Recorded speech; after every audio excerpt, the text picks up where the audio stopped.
The following episode is a continuation of the last episode, part 1 of Ichor Falls. This is part 2. Enjoy.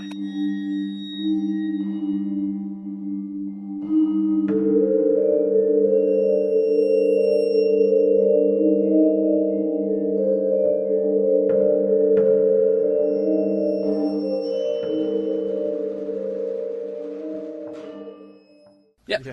Again, we spent 20 minutes discussing a 4.5 page story. I think it's going to be like 20 minutes for each one. Probably. These are good stories. Yeah. Also, very nice segue. That was quite good. Yeah. So this story that I'm going to talk about, and is one of my favorite in the books, is called The Fulcrum, which I think is hilarious that it's The Fulcrum, period, because... Oh, yeah, no, okay, I guess they all are. They all do have... Yeah. Because I was going to say, that's an extra little... twist on just kind of another but so The Fulcrum is a single sentence story, and it basically starts with the greatest way to start a story I've ever found, which is, you will either die or lose your mind if you reach the end of this sentence, so stop reading it. And then it goes on to detail the finding in the 30s by a research group of a single point of punctuation, a glyph, some sort of just denotation or demarcation of grammar that has not existed and has not previously been found, that they refer to as the ablation mark or the fulcrum. And then it says, whether this is supposed to give the visual appearance of this or just the annotation of it isn't something that is told and that you shouldn't dwell on, because the fulcrum is essentially a basilisk. It is a single thing that, upon viewing, alters the way your brain works such that it deconstructs your understanding of language and any attempt to give a structure to events around you. Essentially, it destabilizes your nervous system and causes you to lose sentience, which is awesome. It's oddly like the exact opposite of the Pontypool thing. Yeah. I was actually put that in my notes. It's like this reminded me a lot of like the Pontypool virus, where it affects you through our language. Yeah, so the writer continues on this sentence, and it becomes clear that they have seen the ablation mark and the fulcrum, and are essentially writing this sentence, this purely grammatically correct sentence, as they say, in order to allow themselves to not break into or not to try and stave off the effect of the fulcrum, the sensory perception that halts, and then his mind locking up into an absence of darkness and a catastrophic sympathetic response of the central nervous system. And Lots of fancy words. Yeah. Essentially what it's doing is it gives you the idea of something that you can barely picture, that says each instance of punctuation or each instance of grammatical definer or anything that exists to define structure is wrong. Or this thing undercuts all of those. Or this thing exists only to break those things. Or it exists as another part, and it is so impossible to understand that it erases all knowledge of structure and understanding. It reminds me of I forget what it is, but there's a pretty fantastic short film that's basically a scientist trying to discover the number between 3 and 4, and it. Oh yeah, the secret number. Yeah, the secret number, and it basically follows this guy who, for a moment, is able to break out of the understanding of mathematics to conceptualize a perfect number that exists between 3 and 4. And it drives him insane and breaks all of reality. It's a short film. It's like 16 minutes long. It's really effective, but it sums itself up in a really good way. That it's just like, I think it's mostly told from the accounts of the psychologist who's working with him, trying to tell him that there's no number between 3 and 4, and like. And the transmission of that information becomes something that breaks another person's mind, which I think is really, again, the point of this story, is that there is the story is claiming that there is a piece of information that exists with which can be used to destroy the mind of a human being. And just go into utter mind death, or the mind death. Just completely shut you down. Yeah, complete ego destruction. And it tells this story through this guy trying to completely write out this sentence, and he gets to a certain point and cannot do it any longer, and the story gives you this rising wave of urgency as he starts to use all caps, and his sentence becomes less and less composed, and he starts using less and less punctuation until it just becomes this long run-on sentence that ends. Characters not supported in any ISO 8859-1 font. Yeah, which is great. Thank God he didn't use UTF-8. Yeah, I think this one would have definitely been effective online. I'm not it still works with the on a printed page, but I think it's definitely something that should is good for it would have been good for reading it online. Well, and because it exists, it doesn't have paragraph breaks. It doesn't have paragraph indentation. It is a single block of text that is unfortunately broken up by a turning page in the book. It's also interesting to note, and I guess fitting to note, that this is the only one that doesn't have an ending stamp. Yeah. Because the stamp Oh, is the Jesus. fulcrum. Oh, God. It just Basilisk has the reader. Yeah, exactly. This story is also interesting because it exists a lot more. There is no specific mention of Ichor Falls. There is no mention of anything else about the Ichor Falls mythos. It's just fulcrum. It's just the fulcrum. It's the only point. However, there is a single point of there is a single line which opens up the story for a bit more horror in that at the very end he says, "I never should have opened that drawer in the office, and if I had never read the paper, I'd have never seen the fulcrum, but God help me, I did." And so the horror there is that this is a glyph that was found in some cave somewhere, but that somebody has marked down and been able to mark it down and been able to keep it without succumbing to it. Oh, God. Well, I mean, that's sort of the kind of. I mean, I guess in order for that, somebody had to have looked at it and then have been able to go back to an office, write this down, and then go insane or die. But at the same time, it's only hinted at what writing the fulcrum does, because as far as we know, the fulcrum could be like the ring tape, and that the only way to save yourself from it is to perpetuate it.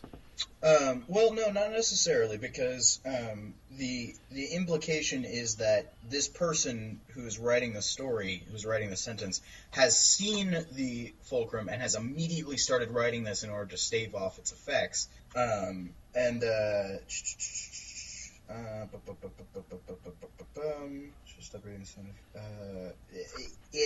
It isn't said that writing the fulcrum does anything to stop it or to change it. It's simply seeing it and knowing what it is, or being given context for what it is, or not even being given context. I think the interesting thing is he sees the fulcrum and and he just instantly understands it. Yeah. And again, we're saying he, but we don't know. Exactly. Yeah. It's ambiguous as usual. I'm sorry, we're terrible feminists.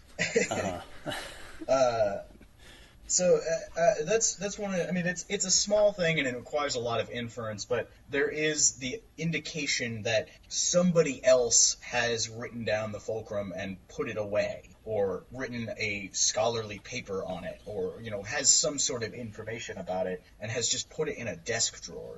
They are either so unaffected by it, or people have. This is just a string of people that keep seeing and finding it and then dying because of it. Yeah. And either way, it's holy shit. I had something here. And crap, it's gone.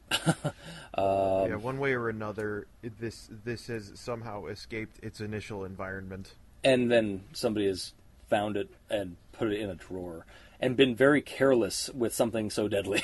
Yeah, and the interesting point is that it is said that viewed as a glyph, it is fairly unremarkable and doesn't have much effect, but operates differently when encountered as a component of grammar. So something about this thing being put into context makes it deadly, which is cool. I really like that. And I think that it's an indication of a fear that can exist of things not understood, but a lack of understanding of them.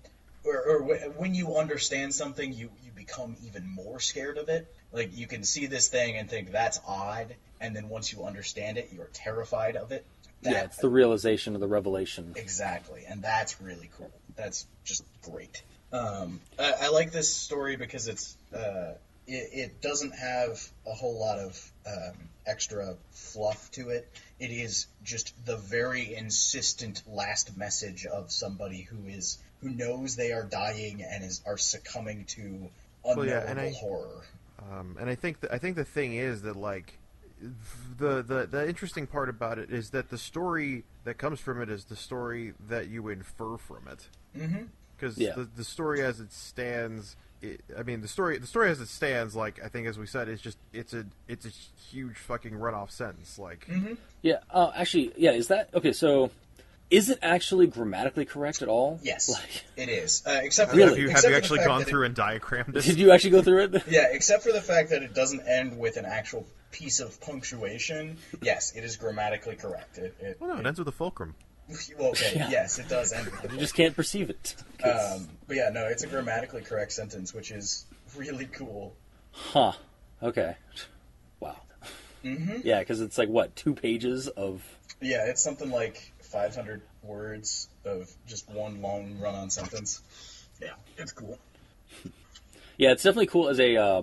I like it as an artifact, or like as like a would-be artifact, or like as a like a concept. Yeah, it's very much along the lines of, here is an idea that is scary versus here is a series of events carried out by an antagonist that is scary. Like, it's just, this thing exists and it did this thing to somebody, and that's all you get to know.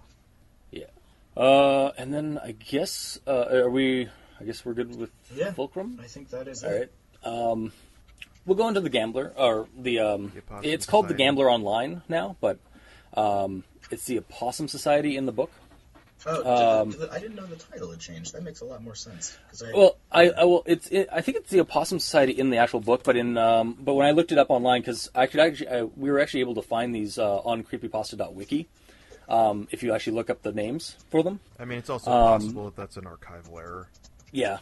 And I think it got named Gambler, the Gambler in on that site. So, but yeah, this one is it's a guide like explaining a story that his grandfather told him, or was telling him about how he used to be a gambler, like a poker player, and he got invited to a club and started playing a game with them with some people. Wow, this is gonna be an awesome rundown. And they start drinking and stuff like that, and playing the game, and they eventually start they start playing some hands and stuff like that, and then one of them loses. Actually, okay, hang on. Yeah, no, I mean that's the summation of events. Like the hands of the game are. It's just said that, like, they keep giving him drinks. Yeah, they just keep drinking and stuff like that, and then the game ends, and he's not the one that loses, somebody else does, and it's like, well, sorry, old chap, and then he just kind of breaks out into hysterics. This other guy, this loser, and he just like pleads for like in desperation. The grandfather doesn't know what's going on, just thinks it's a game, and the guy runs out crying into the night, and then the woman who was offering them drinks and stuff comes over with another one. He's like, no, I think I'm good for now. It's like, oh, no, you really need to take this drink. It's like, no, I'm good. And it's like, and then the one, it's like, no, you really need to take this drink. And then the it's like, why? And leaned in and said, it's the antidote. Yeah, implying that they had been drinking poison for the entire game. The ultimate poker game. Yeah. For one guy. Yeah. So it's not really supernatural, but it's a nice little creepy twist at the end of it. And it reminded me of Like, it's the kind of thing that you would hear from, like, maybe not the topic, but it's the kind of, like, narrative that you'd hear from an older relative or grandfather, how it actually is written, or as it is written. Mm-hmm. And it does give you a little bit more flavor about the older, like, because, again, we're assuming that, we're led to assume that it's in Ichor Falls again. And it does give a little bit of flavor to the history of Ichor Falls with the Opossum Society. Yeah. Yeah, I like the idea of just this gambling, or essentially this club that exists only to weed out one person and bring one new person in each time they get together. Like, Yeah. ugh. Ugh. Yeah, and it's like not even, it's not even supernatural like some of the other stuff, or some of the other, it doesn't even have a supernatural connotation at all, like some of the, like the majority of the other stories. It's just a very dark, creepy story on its own. Yeah, like, it's more Russian mundane. roulette played with a significantly more roundabout way of killing somebody. Like, it's just like, oof. Yeah. Now, is it? I can't. I think for some reason I remember seeing this or like hearing about this when like going over Brood Hollow. Like, is this like was this expanded or elaborated on in that? There is a society of men in Brood Hollow, just like there is a society of women in Brood Hollow. And mostly what they do is sit around and drink and play cards. But Yeah, and they play a bizarre card game that isn't explained and doesn't have a lot of purpose or points. The joke is that everybody knows how to play it except the main character. Right. Yeah. And so we don't have an actual like instance of them getting together to do this specific thing with the drinking of the Yeah, I think it's poison. more it more falls into the idea of a secret society as a whole, like the Masons or Elk Lodge or whatever. Exactly. Yeah. Yeah, and again, in connotation, like it just adds to the flavor of this old town. Yeah. Anything else you guys would like to share about it, or? No, this one's pretty well contained and very small. It's a lot more of a It's a lot more of a story than it is. I think honestly, this one's probably this is one of the ones that is more definitively like I guess more definitively not scary. Well, and it's not a creepypasta. It is very much a and it's only tangentially a ghost story. It's more along the lines of something you'd encounter in like a Stephen King novel, or something that exists as it is a strange thing that occurred to one person once in their life and has sort of come to define a lot of the story of another person. Also, I guess one little thing I hadn't noticed. I guess I hadn't read the story again after I read it the first time. I liked the little remark that he heard they poured strong drinks there. Yeah. Oh. Very strong. Yeah. But yeah, I think there's not really a lot to discuss because this story's pretty cut and dried. Like everything's very well explained. Yeah, it's true. Yeah, it's not. Yeah, there's nothing. It's just really it mostly. I think it fits with the other stories in that it or with short fiction in general in that it ends on a single particular line, which is just and I think it has like a twist, like a little like a dark twist or something at the end of it. Yeah, and that's that. Yeah, I think the other interesting thing about this story is it's one of the very few, and I think it might honestly be the only one, that gives any sense of closure or ending to a story. Like, we don't know anything about the Opossum Society. We don't know, like, what happens to this man beyond that he goes on to live the rest of his life somehow to tell the story to his grandson. But there is a final point of the story. Like, we don't have, we have this one man running out, and we know he dies, and then we have the ending of the game and the drinking of the antidote. Like, yeah. I'd say that maybe the promise has some closure to it, but not really, because it ends with the guy saying like, and I mean this is I mean. We could just go and discuss this whole book if we felt like it, but I don't know if we have enough time. It'll take a while. But I think the promise is one that kind of has kind of ends with a closure, but not really. 3 miles up a narrow dirt road absolutely has closure. I forgot about that story. Oh, and also 20 minutes in the dark. Yeah, true. Yeah, although to some degree, 20 minutes in the dark, the resolution of that raises its own questions. Mm-hmm. Because yeah, it's like it has a very definitive.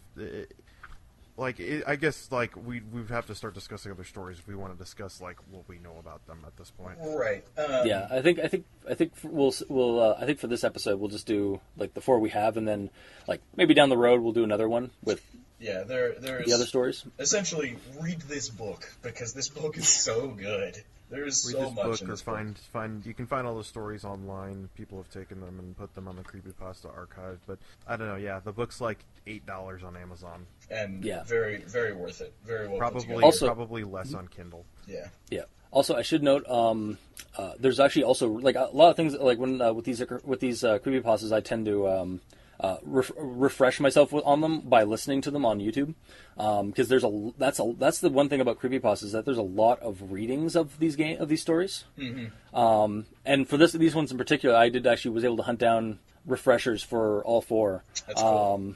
For Curious Little Thing, Mr. Creepypasta does a really good reading. Or no, actually no. Unfortunately, like his first, the Mr. Creepypasta does. It's his first reading. His voice is just as good as it's always been for any of his readings. The sound quality is a little iffy, but otherwise it's a decent listen to, or a different reading. For Lemon Blossom Girl, the YouTube channel Creepy Couple Pasta does a very nice reading of it. However, they changed the perspective to a girl, but it doesn't really change a whole lot Gotcha. of the story. Just they use the feminine connotations, I guess, for certain things. And then for Fulcrum, honestly, I couldn't find anything, which is not very.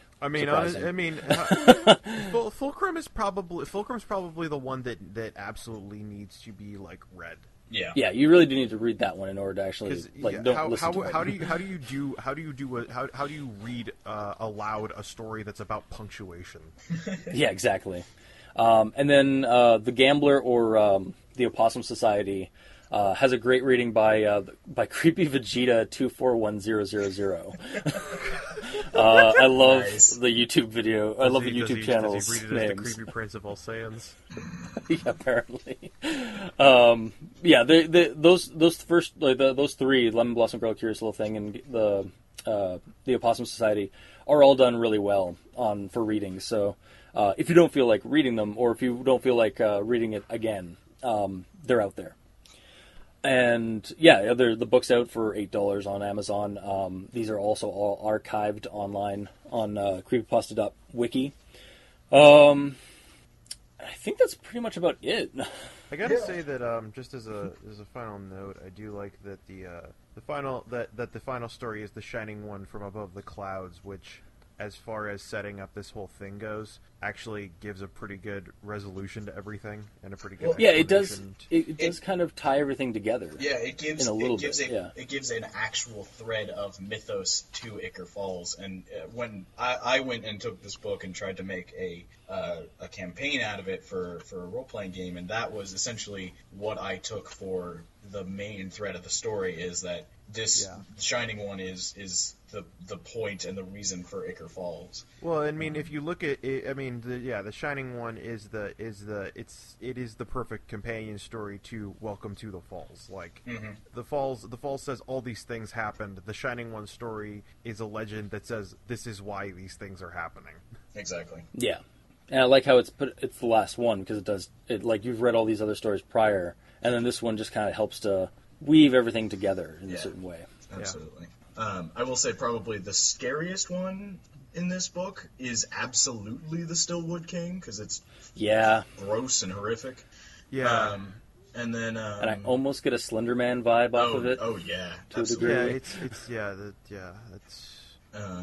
And then 3 miles up a narrow dirt road is really good, and pretty scary as well. Even though it's more of a short story and less of a creepypasta. Yeah. So yeah, read this book. This book is good. That is my final word on this. Yeah. And yeah, so do you guys have any like? Do you guys want to do your plug now, or like for Drunk and the Ugly, or Sure, yeah. finish it off since we're finishing up? Yeah, Drunk and the Ugly is a role-playing game podcast. We post twice a week RPG actual plays. We play everything from Monsters and Other Childish Things to Call of Cthulhu.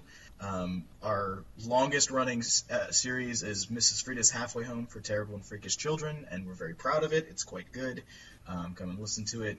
We have a YouTube channel, Ugly Jeb, I believe, on YouTube, where we post 3 times a week, Mondays, Wednesdays, and Fridays. Monday and Friday are separate games, and Wednesdays are Matt's run-through of various things in Kerbal Space Program, which are excellent. That's every other week, because unlike everything else on that channel, that actually takes a significant amount of editing. Yeah. You have to like do videos and stuff. You have to actually like make the videos and then do the commentary for them. Well, yeah. Well, and also it comes to the thing where like the rest of the games are largely like we play it and then we watch it and commentate on it. And the Kerbal Space Program is I play this game for like 4 or 5 hours. I find and then I construct a highlight reel that goes on for 30 minutes. Yeah. Find us at drunkenugly.com. We're on Twitter at @thedrunkenugly. I think we're on Facebook, but that doesn't matter. We have a forum, and we have a pretty active listener base, and everybody's awesome. So come on by and say hi and listen to some of our stuff, and hang out. Yeah, we've got like 400 episodes, and all of them are now on iTunes. We have so much stuff for you to listen to. Please, so much content. Come listen to it. So much Monsters and Other Childish Things. So much Monsters. So much. And yeah, if you liked what you heard, if you'd like to send us a suggestion or a comment, put it in the comment section wherever this podcast goes up, either on YouTube or iTunes. Leave us a review for iTunes, since we are up there on Dente Rigamortis. We're on Twitter under Review Cultist, and that's the show. So, also leave us an email, or you can also send us an email at aldenterigamortis@gmail.com. That's aldenterigamortis@gmail.com, where you can also leave us suggestions for other creepypastas that you want us to discuss on the show.